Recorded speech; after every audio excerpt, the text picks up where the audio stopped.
அனைவருக்கும் வணக்கம். இந்த வீடியோவில் நாம் விஷுவல் ஸ்டைலை பற்றி பார்ப்போம். ஃபஸ்ட்டு நான் யூனிட் செட் பண்ணிக்கிறேன். யூஎன் என்டர், இதில் 0, அதே மாதிரி இங்கே மில்லிமீட்டர். இப்போ ஓகே கொடுத்துட்றேன். அடுத்து limits enter 0,0 enter 420,297 enter.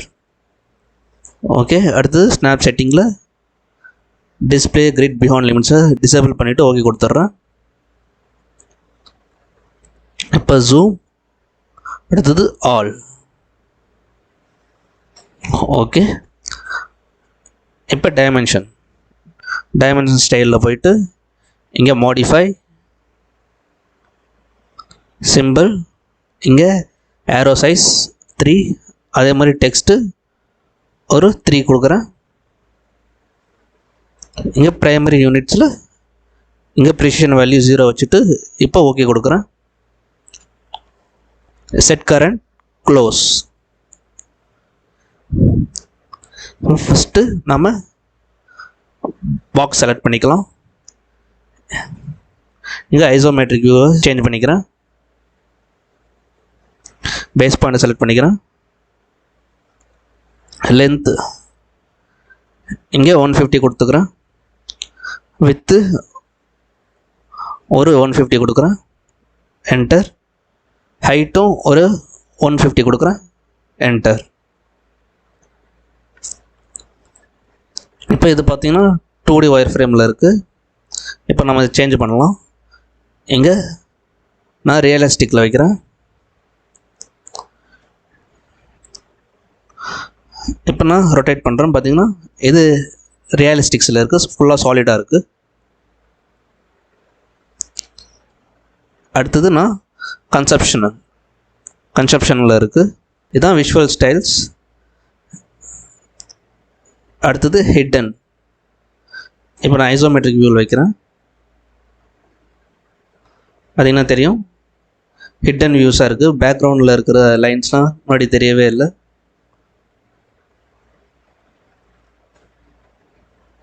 Realistics, shaded with edges, shaded soft grey கலரில் ஷேட் ஆகிருக்கு. அடுத்தது ஸ்கெட்சில் ட்ரா பண்ண மாதிரி இருக்குது. அடுத்தது ஒயர் ஃப்ரேம், ஃபுல்லாக ஒயர் ஃப்ரேமில் இருக்குது. அடுத்து எக்ஸ்ரே. இப்போ அந்த பக்கம் என்ன இருக்கோ அது இந்த பக்கமும் தெரியுது பாருங்கள், இதுதான் எக்ஸ்ரே. இதுதான் விஷுவல் ஸ்டைல்ஸ். இப்போ நான் 2D ஒயர் ஃப்ரேமில் வைக்கிறேன். ஹிட்டன் பார்க்கும்போது நமக்கு பின்னாடி இருக்க லைன் தெரியல, பார்த்தீங்களா? இதை தான் நான் சொன்னேன். இப்போ இதை பேஸ் பண்ணி நாம் கரெக்டாக நமக்கு எந்த ஃபேஸில் நமக்கு ட்ரா பண்ணணுமோ அந்த ஃபேஸை செலக்ட் பண்ணி நம்ம ஈஸியாக ட்ரா பண்ணுற மாதிரி இருக்கும் நம்ம ஹிட்டனில் வைக்கிறதால. இதே நீங்கள் ஒயர் ஃப்ரேமில் வச்சா பின்னாடி இருக்கிற லைனும் தெரியறோம். அதனால் நமக்கு ட்ராயிங் பண்ணும்போது நிறைய மிஸ்டேக் ஆகும். அதனால் நீங்கள் ஹிட்டனில் வச்சிங்கன்னா ஈஸியாக நம்மளுக்கு ட்ரா பண்ணுற மாதிரி இருக்கும். பர்டிகுலர் ஃபேஸை மட்டும் செலக்ட் பண்ணி நம்ம ட்ரா பண்ணுற மாதிரி இருக்கும் ஹிட்டனில் வைக்கிறதால. ஓகே,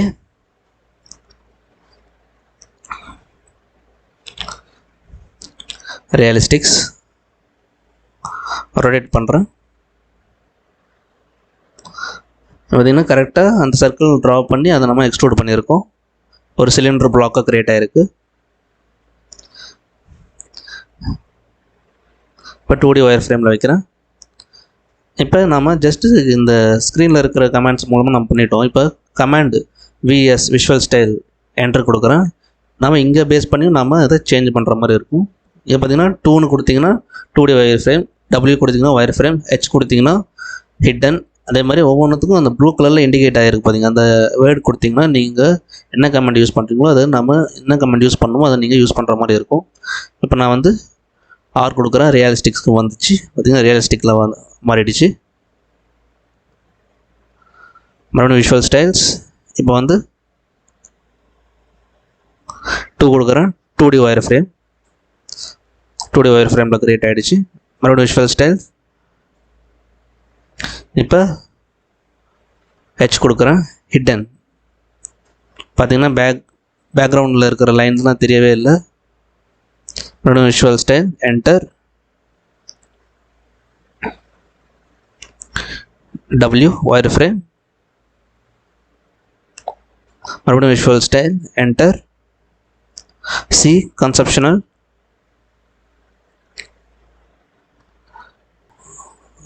மறுபடியும் விஷுவல் ஸ்டைல், ஷேடட், மறுபடியும் visual style, shaded with edges. பார்த்தீங்கன்னா எட்ஜஸ் மட்டும் நமக்கு ஹைலைட் பண்ணியிருக்கு. Visual style, shaded with grey. அடுத்தது G கொடுக்குறேன். ஷேடட் வித் கிரேவாக கிரியேட் ஆகிடுச்சு. மறுபடியும் விஷுவல் ஸ்டைல்ஸ். இப்போ ஸ்கெட்சி, SKன்னு கொடுக்குறேன். ஸ்கெட்சி, மறுபடியும் விஷுவல் ஸ்டைல்ஸ், எக்ஸ்ரே. இப்போ எக்ஸ்ன்னு கொடுக்குறேன். பார்த்தீங்கன்னா இப்போ எக்ஸ்ரே கமாண்ட் க்ரியேட் ஆகிடுச்சு. இந்த மாதிரி நம்ம 2 வழியாக இப்போ நம்ம பார்த்துட்டோம். அடுத்து 3ஆவதாக வியூக்குள்ளே போய்ட்டு நம்ம இங்கே சேஞ்ச் பண்ணலாம் இந்த விஷுவல் ஸ்டைல்ஸ்லாம். இப்போ வியூக்குள்ளே விஷுவல் ஸ்டைல்ஸ்ன்றதை செலக்ட் பண்ணுறேன். இங்கே நாம் செலக்ட் பண்ணுற மாதிரி இருக்கும். இப்போ நான் வந்து ரியலிஸ்டிக்ஸில் வைக்கிறேன். க்ரியேட் ஆகிடுச்சு. அதே மாதிரி இங்கே conceptional, hidden, wire frame, shaded, shaded with edges, shaded soft grey, அடுத்து ஸ்கெட்சி, ஒயர் ஃப்ரேம், அடுத்து எக்ஸ்ரே. நம்ம இங்கேயும் இந்த மாதிரி நம்ம சேஞ்ச் பண்ணுற மாதிரி இருக்கும். மொத்தம் 3 வழியில் நம்ம இந்த விஷுவல் ஸ்டைலை நம்ம சேஞ்ச் பண்ணிக்கிட்டே இருக்கலாம். ஒன்று இதில் பேஸ் பண்ணி நம்ம சேஞ்ச் பண்ணுற மாதிரி இருக்கும். அடுத்தது கமாண்ட் மூலமாக VSன்னு கொடுத்தீங்கன்னா இதை பேஸ் பண்ணி நம்ம சேஞ்ச் பண்ணுற மாதிரி இருக்கும். இல்லைனா டேரெக்டாக நீங்கள் ரிப்பனில் இருக்க வியூவில் போய்ட்டு விஷுவல் ஸ்டைல்னு இருக்கும், அதுக்குள்ளே போய்ட்டு நம்ம இங்கே சேஞ்ச் பண்ணுற மாதிரி இருக்கும். ஓகே, இப்போ நான் ஹிடனில் வச்சுக்கிறேன்.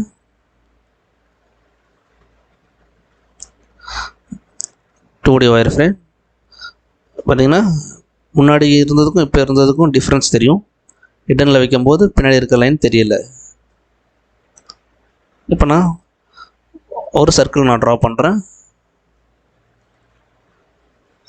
இப்போ நாம் ஈஸியாக நாம் ட்ரா பண்ணிக்கிறோம் ஹிடனில் வைக்கிறதால. இதே நீங்கள் ஒயர் ஃப்ரேமில் வச்சிங்கன்னா பின்னாடி இருக்கிற லைனில் தான் நீங்கள் ட்ரா பண்ணுற மாதிரி ஆகிடும்.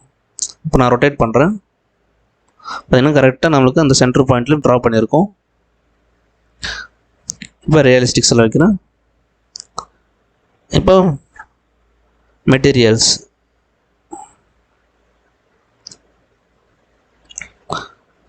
செலக்ட் பண்ணிக்கிறேன். இப்போ ஒவ்வொன்றுத்துக்கும் நம்ம கலர் கொடுக்கலாம்.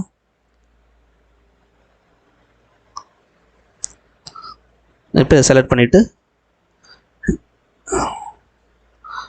இங்கே வந்து 64x64 வச்சுக்கோங்க. அப்போ தான் அந்த இது ஐக்கான்லாம் கொஞ்சம் பெருசாக தெரியும். நீங்கள் செலக்ட் பண்ணுறதுக்கு கொஞ்சம் ஈஸியாக இருக்கும். இப்போ நான் செலக்ட் பண்ணுறேன். அசைன் டு செலெக்ஷன் கொடுத்தோன்னு இப்போ பார்த்தீங்கன்னா சேஞ்ச் ஆகிடுச்சு. இப்போ பேக்ரவுண்ட் டார்க்காக இருக்கிறதுனால இதுவும் டார்க்காக இருக்குது. இப்போ பேக்ரவுண்டை நம்ம சேஞ்ச் பண்ணிக்கலாம். இப்போ நான் அதை க்ளோஸ் பண்ணிடுறேன். இப்போ ஓபி ஆப்ஷன் கொடுக்குறேன். ஆப்ஷனில் போய்ட்டு நம்ம பேக்ரவுண்டை சேஞ்ச் பண்ணிக்கலாம். டிஸ்பிளேயில் போய்ட்டு இங்கே கலர்ஸில் போய்ட்டு இங்கே கலரில் பேக்ரவுண்ட் கலரை சேஞ்ச் பண்ணிக்கிறேன். ஒயிட் கலர் வச்சுட்டு இப்போ அப்ளை கொடுத்துட்றேன். அப்ளை, க்ளோஸ், இங்கே ஓகே கொடுக்குறேன்.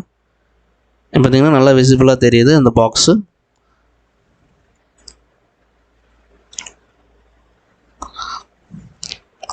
இப்போ மறுபடியும் விஷுவல் ஸ்டைலில் போய்ட்டு இங்கே பார்த்தீங்கன்னா இது நம்ம ஆன் பண்ணி வச்சுருக்கணும். அப்போ தான் இந்த கலர் நம்மளுக்கு தெரியும். நம்ம என்ன மெட்டீரியல் கலர் கொடுத்துருக்கோமோ அது தெரியும். இது ஆஃப் பண்ணி வச்சுருந்தா இந்த மெட்டீரியல் கலர் செலக்ட் பண்ணாலும் அது காட்டாது.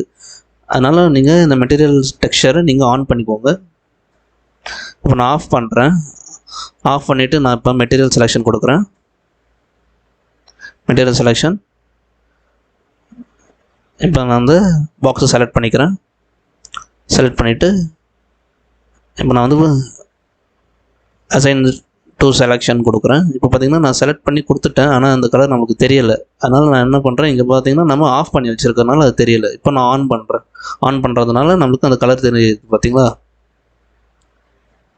மறுபடியும் மெட்டீரியல் செலெக்ஷன். ஃபஸ்ட்டு இந்த பாக்ஸஸை நான் செலக்ட் பண்ணிக்கிறேன். பார்த்தீங்கன்னா கலர் மறுபடியும் சேஞ்ச் ஆகிடுச்சு. அதே மாதிரி நாம் இங்கே ஒவ்வொரு மெட்டீரியலுக்கும் நம்ம செப்பரேட்டாக நம்ம க்ரியேட் பண்ணுற மாதிரி இருக்கும். நம்ம அதுக்கும் நாம் கலர் கொடுக்கலாம். இப்போ பார்த்திங்கன்னா மிரர் இருக்குது, பிளாஸ்டிக் இருக்குது, பெயிண்ட் இருக்குது. நமக்கு என்ன கலரில் வேணுமோ, என்ன டிஃப்ரெண்ட் வே ஆஃப் கலரில் நம்ம கலர் பண்ணிக்கலாம். இப்போ நான் வந்து பிளாஸ்டிக் கொடுக்குறேன். பிளாஸ்டிக்கில் ஏதாவது ஒரு கலரை நான் செலக்ட் பண்ணி இப்போ நான் க்ரீன் கொடுக்குறேன். செலக்ட். பார்த்திங்கன்னா ஆஃப் ஆகிருக்கு. இந்த மாதிரி நம்ம இங்கே ஆஃப் ஆகிருக்கு, ஆன் ஆகிருக்குன்னு அதோட செக் பண்ணிவிட்டு நம்ம கொடுக்குற மாதிரி இருக்கும். இந்த ஃபேஸை நான் செலக்ட் பண்ணிக்கிறேன். எல்லோ கலர் கொடுக்குறேன். பார்த்திங்கன்னா இதுக்கு முன்னாடி ஏற்கனவே ஒரு கலர் இருக்குது, ப்ளூ கலர். அதனால் இப்போ எல்லோ கலர் கொடுத்தாலும் அது டார்க் ஆரஞ்சு கலரில் க்ரியேட் ஆகிடுச்சு. அதனால் முன்னாடி ஏதாவது கலர் கொடுத்துருக்கீங்களான்னு ஒரு தடவை செக் பண்ணிக்கோங்க. ஏற்கனவே கலர் இருக்கும்போது கலர் கொடுத்தா அது வேறு கலரில் கன்வெர்ட் ஆகிடும். அது என்ன இப்போ டார்க் ப்ளூ ஆகிடுச்சு. இந்த மாதிரி நம்ம பர்டிகுலராக ஒரு ஃபேஸை மட்டும் செலக்ட் பண்ணி நம்ம இந்த மாதிரி கலர் கொடுத்துக்கிட்டே இருக்கலாம். ஓகே, முக்கியமாக நம்ம ரியலிஸ்டிக்கில் வச்சுட்டு தான் இதுக்கு கலர் கொடுக்குற மாதிரி இருக்கும். இல்லைனா இது கலர் அப்ளை ஆகாது, கலர் கொடுக்குற மாதிரி வராது.